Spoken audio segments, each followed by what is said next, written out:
샬롬. 오늘도 하나님 말씀 앞에 나오신 여러분 환영합니다. 기도하겠습니다. 하나님, 오늘도 우리에게 귀한 말씀 주시니 감사합니다. 이 말씀을 통해서 오늘도 세상의 힘이 아니라 하나님의 힘으로 하늘에서 주어지는 능력과 소망과 기쁨으로 살 수 있도록 주여 말씀 가운데 역사하여 주시옵소서. 예수님의 이름으로 기도했습니다. 아멘. 오늘 함께 살펴볼 말씀 사도행전 13장 13절에서 25절, 사도행전 13장 13절에서 25절까지 함께 살펴보겠습니다. 오늘도 성실하신 우리 아버지 하나님을 찬양합니다. 바나바와 바울을 통해서 복음이 이방 땅을 향해서 나아가고 있죠. 하나 아직은 모자람이 있습니다.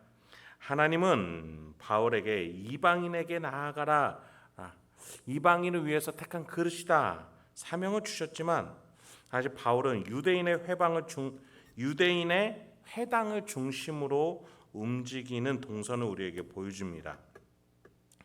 그런 점에서 어제 본문 구브로 섬에서 유대인 회당에서가 아니라 그 밖에서 총독 서기오 바울에게 복음을 전하여서 그 총독을 주변으로 한 그 섬의 많은 이들이 복음을 받아들이게 된 것, 그것은 오히려 바울에게 첫 사역지로서의 출발점과 방향이 앞으로 어디여야 하는가, 그것을 보여주는 굉장히 중요한 지점이었습니다. 그럼에도 오늘 본문에서 바울은 여전히 회당을 돌면서 유대인 중심으로 사역을 하고 있습니다.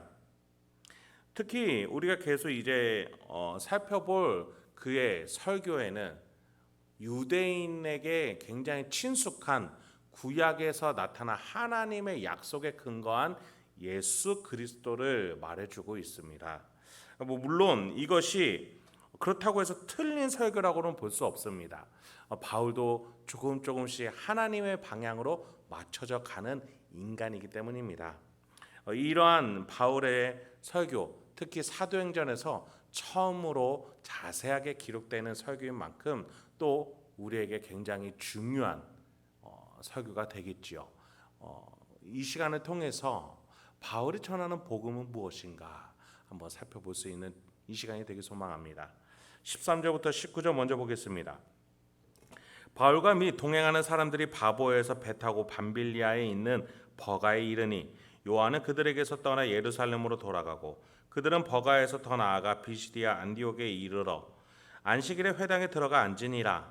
율법과 선지자의 글을 읽은 후에 회당장들이 사람을 보내어 물어 이르되 형제들아, 만일 백성을 권할 말이 있거든 말하라 하니 바울이 일어나 손짓하며 말하되 이스라엘 사람들과 및 하나님을 경외하는 사람들아 들으라. 이 이스라엘 백성의 하나님이 우리 조상들을 택하시고 애굽 땅에서 나그네 된 그 백성을 높여 큰 권능으로 인도하여 내사 광야에서 약 40년간 그들의 소행을 참으시고 가나안 땅 7족속을 멸하사 그 땅을 기업으로 주시기까지 약 450년간이라. 바울은 구브로 섬에서 이제 육지로 넘어왔죠. 버가라는 도시에 이르게 됩니다. 그때 함께했던 팀원 마가 요한이 떠나게 됩니다.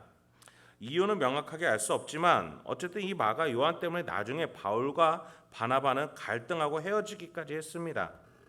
그 후에 마가 요한이 다시 바울과 화해하고 동역하기도 했죠. 네, 바울이 예수님의 사도이긴 해도 또 이방인 전도를 위해서 택한 그릇을 받은 사명자라고 해도 그도 인간이고 실수하고 싸우기도 했습니다. 이렇게 오늘 마가 요한과 갈라지기도 하고요. 그런 점에서 이방인이 아니라 유대인 회당만 도는 모습을 누가는 여실히 지금 우리에게 보여주고 있습니다. 게다가 버가라는 도시에 있었던 회당장들은 바울을 보고 율법 교사인 것을 단번에 알았는지 그에게 말씀을 전해달라고까지 의사를 표현했습니다. 어떻게 그럴 수 있었을까요? 바울이 전도 여행을 가면서 지극히 유대적인 율법 교사 의복, 랍비 의복을 입고 있었기 때문이었을 겁니다.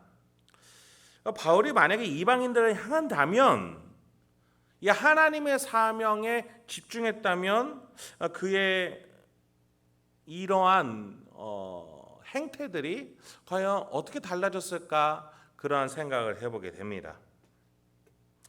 그래서 지금 바울은 유대인 중심으로 회당에서 유대인들이 지극히 잘 아는 구약 역사서의 본문을 가지고 말하고 있는 겁니다. 누가가 왜 이렇게 바울의 모습을 그리고 있는 걸까요?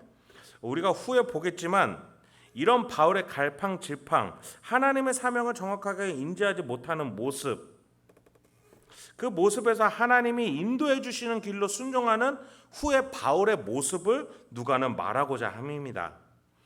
특히 마게도냐 이방 땅으로 성령 하나님 부르실 때에 즉각적으로 순종하는 바울의 모습을 우리는 나중에 확인하게 될 겁니다. 여러분, 우리가 하나님의 일을 할 때 하나님의 방법과 방향이라고 말을 하면서 순종한다고 하지만 그것이 오히려 하나님이 아니라 나에게 친근한 것에 또 내 생각의 상식적인 방법에 순종한 건 아닌지 우리는 돌아봐야 합니다. 하나님은 상식적이고 인격적인 분이시기도 합니다. 그런데 우리의 상식 밖에서 일하실 때 우리가 이해하실 수 있도록 하나님은 일하시는 분임에도 불구하고 우리는 내가 이해할 수 없다, 나는 그것과 친숙하지 않다라는 생각으로 하나님의 뜻과 멀어지면서 내 마음대로 사역, 내 마음대로 신앙생활하는 건 아닌지 우리는 돌아봐야 합니다. 그래서 우리는 하나님의 일을 할 때 또 신앙생활을 할 때 겸손함을 가지고 하나님께 발맞출 줄 알아야겠습니다. 바울은 지금 450년간의 이스라엘을 인도해 오신 하나님의 역사와 그 성취를 말하면서 자신을 향한 하나님의 약속과 그 성취에 대해서는 아직 발맞추지 못하고 있는 것 같습니다. 20절부터 25절 보겠습니다. 그 후에 선지자 사무엘 때까지 사사를 주셨더니 그 후에 그들이 왕을 구하거늘 하나님이 베냐민 지파 사람 기스의 아들 사울을 40년간 주셨다가 패하시고 다윗을 왕으로 세우시고 증언하여 이르시되 내가 이새의 아들 다윗을 만나니 내 마음에 맞는 사람이라 내 뜻을 다 이루리라 하시더니 하나님이 약속하신 대로 이 사람의 후손에서 이스라엘을 위하여 구주를 세우셨으니 곧 예수라. 그가 오시기에 앞서 요한이 먼저 회개의 세례를 이스라엘 모든 백성에게 전파하니라. 요한이 그 달려갈 길을 마칠 때에 말하되 너희가 나를 누구로 생각하느냐? 나는 그리스도가 아니라 내 뒤에 오시는 이가 있으니 나는 그 발의 신발끈을 풀기도 감당하지 못하리라 하였으니. 이스라엘 역사에서 나아가 마침내 예수 그리스도 직전까지 이야기를 끌고 오게 됩니다. 바울은 자기 자신이 알고 있던 이스라엘 역사와 율법에서 나와서 예수 그리스도를 중심으로 이스라엘 역사를 재해석하고 있는 것이죠. 그런데 문제는 자기 자신에게도 그것을 적용했냐는 겁니다. 그는 다윗에 대해서 언급하면서 뭐라고 했어요? 내 마음에 맞는 사람이란 표현을 했죠.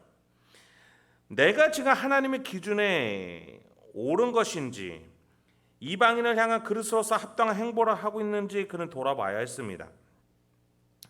여러분, 예수를 믿는 것과 예수를 순종하는 것을 우리가 구분해서 생각해야 합니다. 내가 예수를 믿는다라고 말하면서 예수를 따르지 않을 수도 있기 때문입니다. 그럼에도 불구하고 하나님은 바울의 이 설교를 사용하십니다. 그의 인생을 사용하세요. 여러분, 바울의 인생은 죄로 가득한 인생이지만 성령 하나님은 그 안에서 역사하셔서 그를 통해서 복음을 전하게 하십니다. 후에 살펴보겠지만 이 설교를 통해서 이 버가의 많은 사람들이 또 복음을 받아들이게 됩니다. 여러분, 우리의 인생은 죄가 많고 후회가 많고 악함도 많은 인생임을 인정해야겠습니다. 그래서 하나님의 도우심이 더욱더 필요합니다. 나의 인생은 이렇게 그 누구에게 보였을 때 탈탈 털어 먼지가 많은 인생임에도 불구하고 하나님이 붙잡아 사용하시면 가장 순결하고 능력 있고 가장 선하고 의로운 하나님의 구원이 내 인생으로부터 보여지고 나타내지고 증인으로서 드러낼 수 있다라는 것입니다. 여러분, 오늘도 어떠한 계획과 행보를 준비하고 계십니까? 그 속에서 여러분의 실수와 많은 잘못된 행보가 있을지라도 하나님께 맡기시기 바랍니다. 하나님께서 사용하시어서 여러분 통해서 하나님의 말씀을, 하나님의 사랑, 예수님의 복음을 전하게 되는 저와 여러분이 되기 소망합니다. 함께 기도하겠습니다. 하나님, 오늘도 우리에게 귀한 말씀을 주시니 감사합니다. 오늘도 이 말씀을 적용하고 실천할 수 있도록 우리 성도님들과 저에게 지혜를 주시옵소서. 특히 겸손함을 주셔서 말씀 앞에 내 마음을, 내 주장을, 내 경험을 내려놓고 순종할 수 있도록 인도하여 주시옵소서. 예수님의 이름으로 기도했습니다.